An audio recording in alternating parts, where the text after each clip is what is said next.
ada Patimura, ada tuanku Imam Bonjol, ada Tuk Nyadin, ada Cuk Nyeditiro, ada dari Jawa Tengah Syekh Tolabuddin, ada Said Abdul Hamid, Pangeran Dipo, dan pangeran-pangeran yang lain, pahlawan-pahlawan yang lain. Mereka bergerak dengan masyarakat untuk mengusir kebiadaban penjajah yang dari negara Belanda. Wong Londo lho Bu, kejem Bu. Wong Londo lho Pak, kejem Pak. Mungkin di antara mbah buyut jenengan ada yang dieksekusi oleh Belanda. Mbah buyut kula ingkang nami Kiai Haji Allah Yarham Abdul Ghani niku maghrib taksi dipun damelaken teh anget kali Nyai Hajah Mujna. Lagi enak-enak minum, tiba-tiba 3 peleton Belanda datang. Buyut kula dipun eksekusi, dipun taleni sukune, dipun rantai tangane, dicekel digeret saking dalam griya, diuncal nang mobil ngantos sak meniko, tak tahu rimbanya, enggak tahu di mana jenazah dan kuburannya. Biadab napa mboten? Mbah buyut panjenengan mungkin wonten yang dieksekusi Belanda.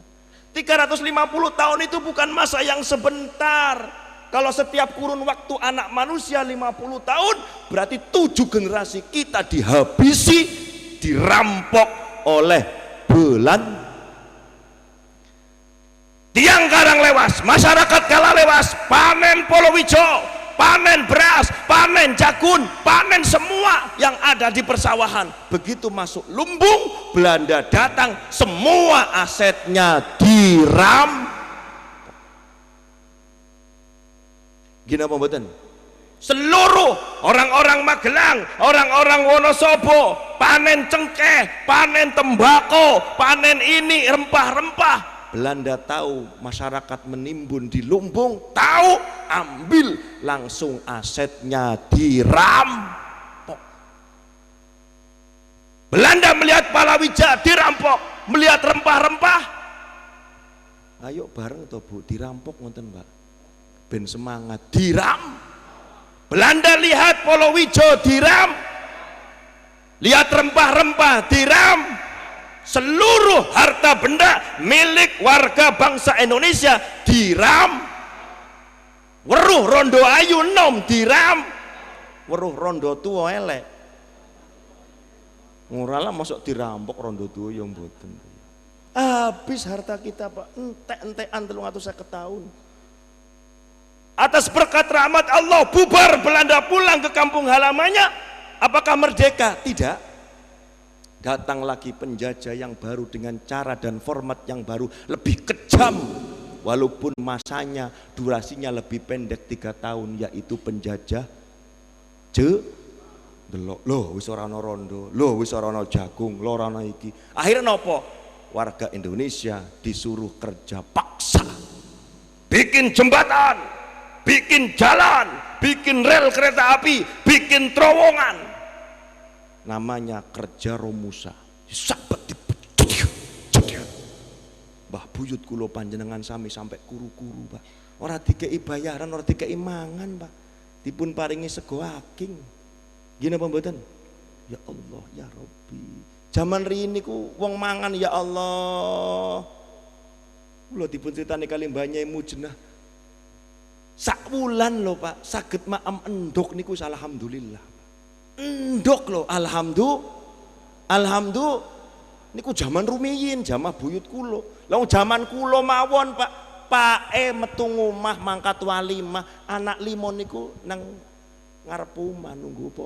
Nunggu bapak lho apa ngadang berkat. Gini apa mboten? Anake 5 Pak, endoke siji disigar dadi 5 ditimbang. Lek saniki anake sampean jenengan pangkat walimah ditenggono apa mboten?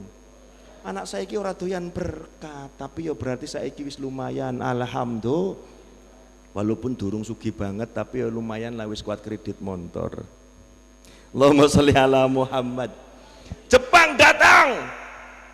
Aktivis mahasiswa, pelajar, santri, para pejuang rawe-rawe rantas berjuang. Sampai kemudian terjadi perang dunia kedua. Pusat sentral Jepang, Hiroshima dan Nagasaki dibom. Jepang pulang ke kampung halaman. Aman Indonesia. dipimpin oleh Pak Insinyur Soekarno dengan Bu Hatta, dengan aktivis mahasiswa, dengan para kiai, para santri, para laskar Hizbullah, pada hari Jumat tanggal 17 Agustus 1945 memproklamirkan bahwa Indonesia adalah negara yang berdaulat, bahwa Indonesia adalah resmi negara yang tanggal 17 Agustus 1940. Alhamdulillah Indonesia merdeka atas kumandang deklarasi, orasi, proklamasi Pak Soekarno. Belanda dari jauh monitor, loh kok merdeka, Irlander mesti datang ke situ lagi. Dan itu yang namanya janda-janda karang lewas enak fulen, aku tidak mau, Belanda datang lagi Pak, bonceng sekutu. Gini mboten? Datang lagi, cuma tidak pada beberapa titik, fokus lewat Jawa bagian timur, masuk Banyuwangi,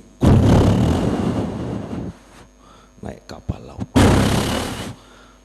dengan puluhan armada dengan pasukan, menghabisi orang-orang Banyuwangi sampai kejadian di Pasuruan satu hari. Rakyat Pasuruan satu hari yang meninggal 6.000 jiwa di bedil, mati 6.000 Pak, 6.000 mati satu hari. Masya Allah. Pak Soekarno bingung, Pak Soekarno prihatin, Pak Soekarno sedih, Pak Soekarno galau. Ya kan baru kemarin Indonesia merdeka. Baru beberapa hitungan hari bulan Belanda datang lagi dengan sekutu. Sementara parlemen Pak Soekarno belum kuat, belum punya tentara, belum punya polisi, baru punya Hizbullah dan beberapa pendekar-pendekar. Gini mboten? Bingung, sedih, prihatin, galau. Pak Soekarno piye iki? Waduh, apa kata dunia, masa aku jadi presiden hanya 2 bulan, semakin dekat Belanda. Di bawah pimpinan Jenderal Malabi Pak, mau menghabisi Indonesia lewat Surabaya. Pak Soekarno Pak Soekarno Pak Soekarno Pak Soekarno di tengah kegalauan, di tengah keprihatinan, di tengah kesedihan, tanya sana sini, semua ngerucut pembisik Soekarno, penasehat Soekarno, agar Pak Insinyur Soekarno sowan kepada salah satu ulama yang punya pengaruh di Jawa dan Madura, yaitu Hadratus Syekh Hasyim Asy'ari. Nah ini loh,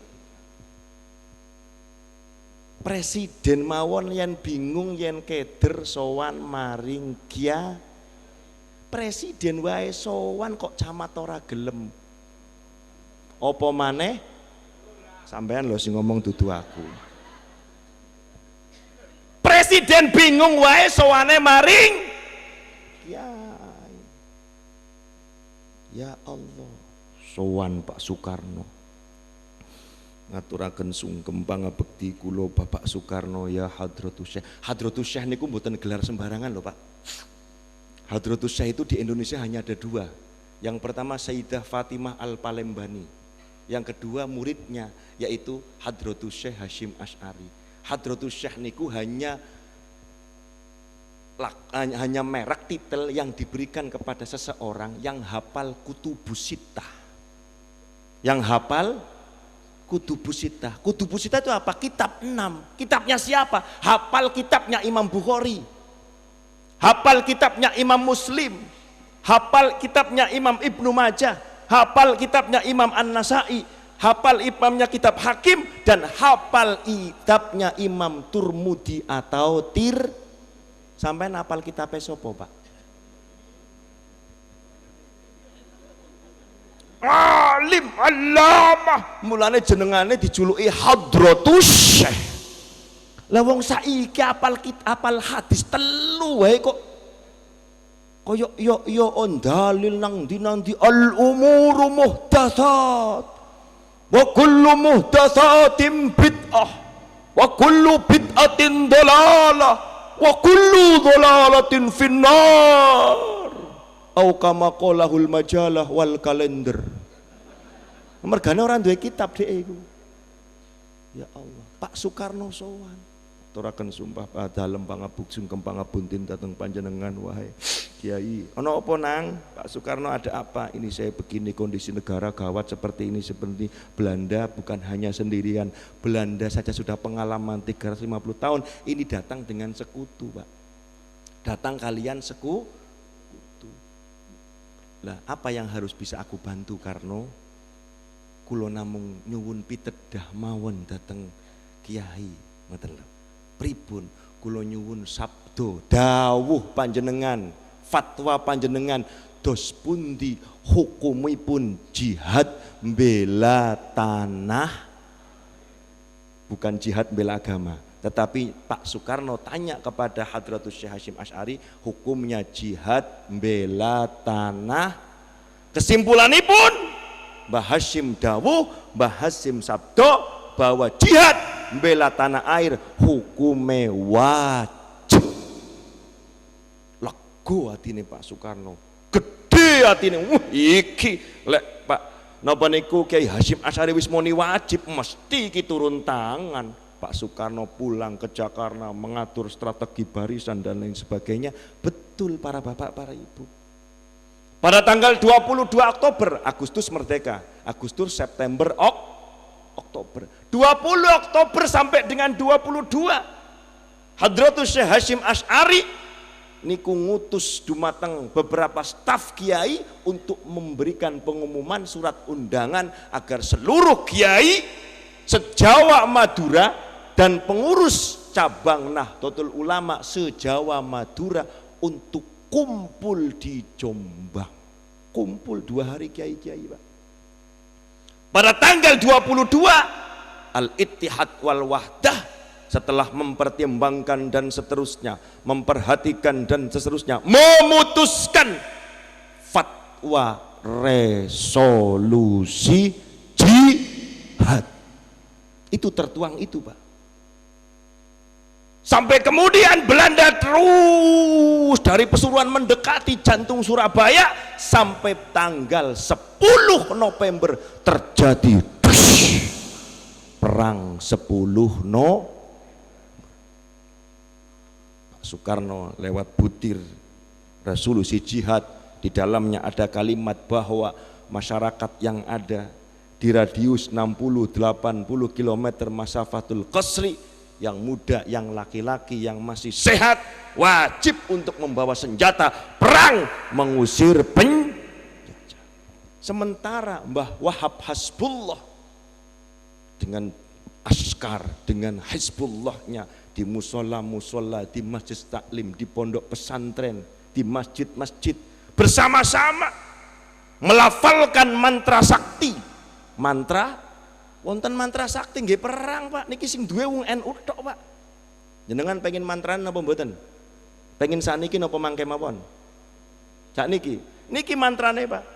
Ya lal waton, ya lal waton, ya lal waton, hubbul waton minal iman, wala takun minal hirman, inhadu alal waton, ya lal waton, ya lal waton, ya lal waton, hubbul waton minal iman, wala takun minal hirman, inhadu ahlal waton.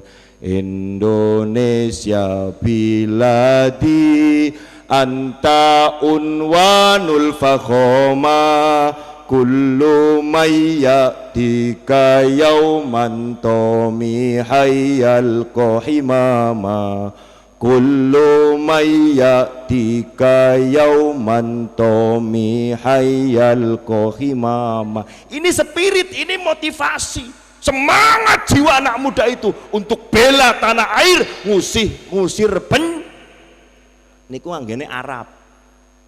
Sing basa Indonesia, sing bahasa Arab ngeten iki jenengan paham napa dereng? Perlu diterjemahkan ndak ini? Sakniki napa mangke? Nah saniki lah yo, ini kita butuh ada apa itu komitmen. Pusaka hati wahai tanah airku, cintamu dalam imanku, jangan halangkan nasibmu. Bangkitlah hai bangsaku, pusaka hati wahai tanah airku, cintamu dalam imanku, jangan halangkan nasibmu. Bangkitlah hai bangsaku, Indonesia negeriku, engkau panji martabatku. Siapa datang mengancammu kan binasa di bawah durimu. Siapa datang mengancammu kan binasa di bawah durimu. Rararat jeng jeng. Mantap nama badan. Apa mana sampean saiki nggak musim perang? Dulu pahlawan kita kondisinya ini, tembangan ini, Allahu Akbar, Allahu Akbar. RRI Surabaya Bung Tomo. Kemudian ada pekik, sekali merdeka tetap merdeka, karena Indonesia sudah pernah merdeka tanggal 17, tetapi mau dijajah lagi, pekikannya tambah. Bung Tomo, adek-adek Surabaya, rek-rek Madura, nembak sampean mau dikerebut Belanda dan sekutu, ayo coba maju perang tak iya. Lho sampean oneng pun ngejak Madura, kau oleh oneng abid di Madura, tak iya tak iya. Kita berperang, kita habisi dan Belanda dan sekutunya. Allahu Akbar, Allahu Akbar. Rawe-rawe rantas, malang-malang tuntas. Ngoten niku, Pak. Radio setel. Hizbullah yang kemudian sekarang menjadi Banser, sebagian menjadi tentara. Allahu Akbar. Di bawah Panglima tertinggi Hadratus Syekh Hasyim Asy'ari bersama para askar perang dengan Belanda dan sekutu. Dan baru terjadi di sejarah sepanjang Indonesia di hari itu lebih dari 40.000 nyawa melayang pada tanggal 10 November 1940.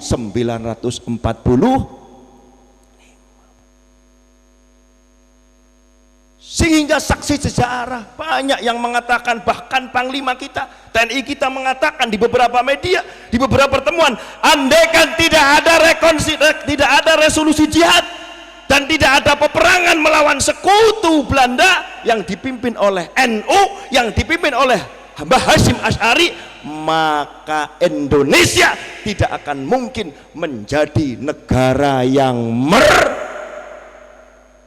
Bu, kula sanjang ngeten niki sebab niki teng buku sejarah mboten wonten. Kemarin ketika Pak Jokowi mengumumkan 22 hari santri, kok lucu Pak Jokowi, kok ada hari santri, nanti gimana, nggak tahu sejarahnya ini nih.